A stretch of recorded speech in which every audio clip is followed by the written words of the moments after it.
atrocidade da situação do povo de Israel.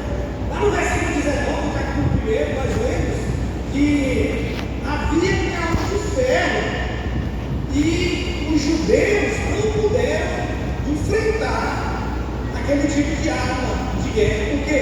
Porque havia carros de ferro. Então, eles tinham razões legítimas para explicar o porquê não deu certo a promessa de Deus se cumprir. Eles estavam inferior, militarmente falando, né? Então, como eles poderiam expulsar carros de ferro se eles não tinham carros de ferro? Uma outra razão seria a prudência. Como não temos carros de ferro, vamos recuar e ficar onde estamos. Isso se chama prudência. O próprio Jesus disse: quando você for ganhar, senta e calcula para ver se dá. Se não dá, nem tenta. Se não, é prejuízo. Outro quesito aqui que nós podemos elencar é a conveniência econômica. Porque é melhor um escravo vivo do que um inimigo morto. Lembra do que Saul disse para Samuel? Saul, por que eu estou ouvindo balidos de ovelhas? Eu não te disse para acabar com tudo. E aí Saul fala da sua visão econômica. Não, eu não matei porque exatamente para oferecer ao Senhor. Então nós temos desculpas legítimas para não fazer a vontade de Deus. Nós temos desculpas convincentes aos olhos de outras pessoas para não fazer aquilo que o Senhor orienta. Então, se você ler exatamente o capítulo 1 de Juízes, você tentar abraçar o povo de Israel e dizer: não, eu entendo. Não, mas também os caras tinham carro de ferro. Aí queria que o povo fosse contra carro de ferro. Não, tudo bem, os caras não mataram, mas também deixaram escravos. É melhor ter um escravo que trabalhar comigo do que trabalhar. Então, você entende a situação. Mas quando passamos no capítulo 2, porque a gente sabe que o capítulo 1 não é essa ideia, rapaz. Eles fizeram o seu melhor. Eles deram o seu máximo. Eles conquistaram aquilo que estava ao alcance deles. E além disso, é suicídio. E além disso, é loucura. E além disso, é ser tolo, é ser imprudente. Então eles deram o seu melhor. Só queridos. E aí nós chegamos no capítulo 2, que nós acabamos de ler. E aí o capítulo 2 nos mostra que a realidade é outra. O que eu acho interessante aqui, no livro de Juízes, e é por isso que eu amo é por isso que eu amo a Bíblia, é porque ela dá vários pontos de vista. E o capítulo 1 é o ponto de vista do povo. O capítulo 1 é o povo dizendo, demonstrando, provando que não tinha como. E aí vem o capítulo 2, porque aí chega o ponto de vista de Deus. É no capítulo 2 que Deus fala. Ele fala lá no primeiro versículo do capítulo 1. E aí ele volta a falar aqui no capítulo 2. Aí chega a parte que Deus fala. E aí nós somos confrontados e chocados com a avaliação de Deus. Porque no capítulo primeiro nós vemos os fatos. Os fatos estão no capítulo 1. E no capítulo 2 nós temos a explicação. Quando o anjo veio de Gilgal, é um lembrete de que os israelitas foram salvos pela graça. É um lembrete de que o Senhor é fiel e resgatador. Mas sempre o primeiro diz: o anjo do Senhor subiu de Gilgal a pouquinho e disse: tirei vocês do Egito e os trouxe para a terra que prometi com juramento dar aos seus antepassados. Eu disse: jamais quebrarei a minha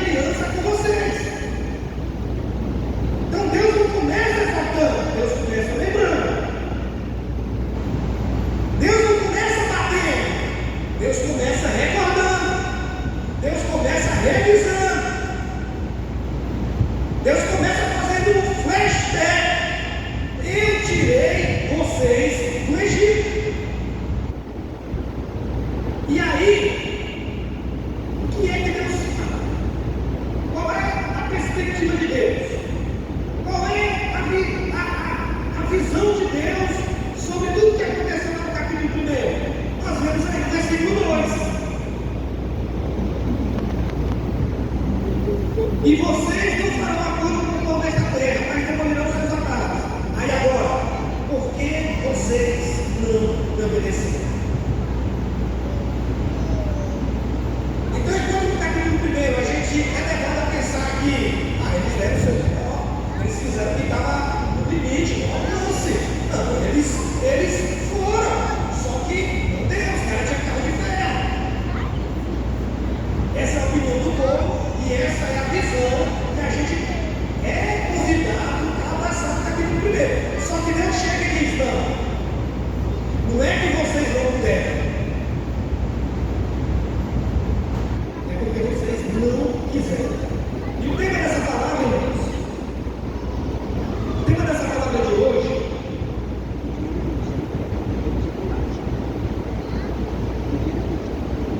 é querer o poder. Decisão ou desculpa? Quem somos nós? Deus está aqui o Evangelho nos propõe. O povo não quis ou não pôde? Porque o versículo 19 do capítulo 1 vai dizer que existia carros de ferro e por isso o povo não pôde. Só que Deus, no capítulo 2, e diz: vocês me desobedeceram. Essa é a avaliação de Deus. Eles falharam em quebrar as promessas. Nós acabamos de ver. Então eu falei aqui na última vez que Deus quer dominar todas as áreas da nossa vida, e não só algumas. Então não é que o povo não via Deus como seu Deus. O problema é que o povo não via Deus como seu supremo e único Salvador. O problema é que o povo tinha um amor romântico por Deus, mas não um amor radical pelo seu Senhor.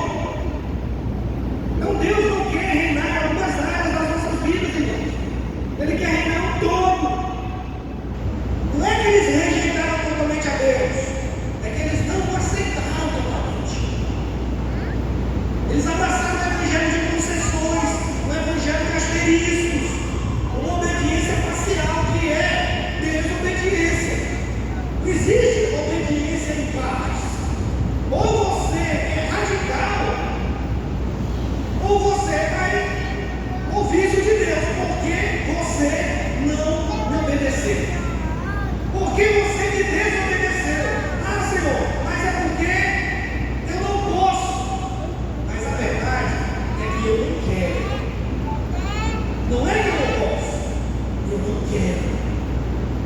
Não é que eu não posso viver no Evangelho. No fundo, eu não quero. Não é que eu não posso obedecer a Deus. Não é que eu não posso deixar o Espírito Santo reinar sobre a minha vida, em todas as áreas. Não é dividir a minha vida com uma loja de Paraíba, por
dividir. Tem gente que ama fazer a sua casa na dor, não gosta de ir na Páscoa. Mas que evangelho é esse que você não é transformado, não é curado, não é restaurado?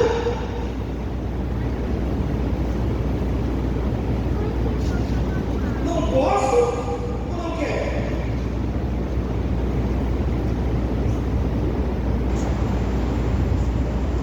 Então, capítulo 1, a Bíblia diz que eles não puderam expulsar os cananeus porque eles tinham cabo de ferro. Aí no capítulo 2, Deus vem e sentencia: porque vocês me desobedeceram.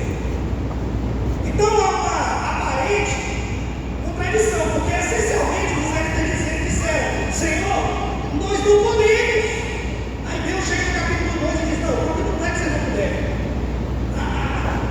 A realidade é que vocês não quiseram, vocês não decidiram. Vocês não decidiram. Essa é que é a verdade.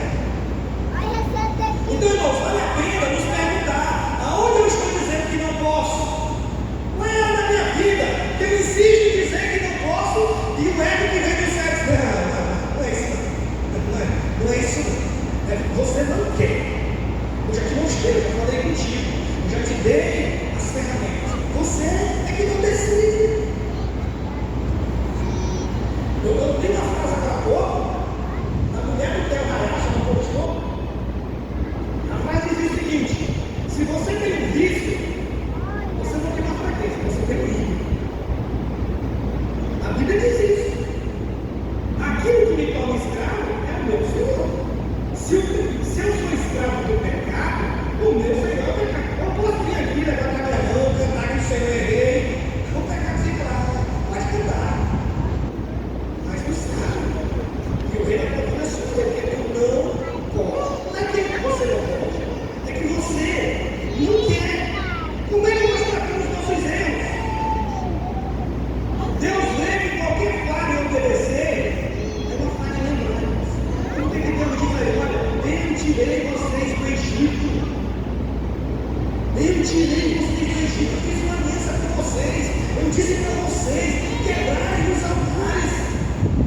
Porque vocês me desobedeceram. Irmãos, todas as vezes que eu desobedeço, todas as vezes que eu sucumbo diante do pecado, antes eu me esqueci de quem Deus é. Eu deixei de lembrar o que Deus fez. Eu deixei de crer no que a Bíblia fala. Aqui Deus está falando para eles que está no Egito. Para nós, Deus fala: nos lembramos da cruz. Se essa palavra fosse agora, Deus ia dizer: olha, eu entreguei meu filho por vocês. Ele entregou a vida dele, o sangue dele. Eu ressuscitei o terceiro dia e eu, o Consolador. Por que vocês não obedecem? Por que vocês não decidem radicalmente por mim? Por que eu não reino na tua vida?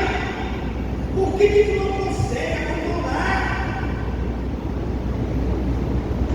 Largar, deixar. Então a raiz da nossa obediência é essencialmente não lembrar quem ele é. E o inverso é verdadeiro.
Deus. Se vocês obedecerem a minha palavra, eu vou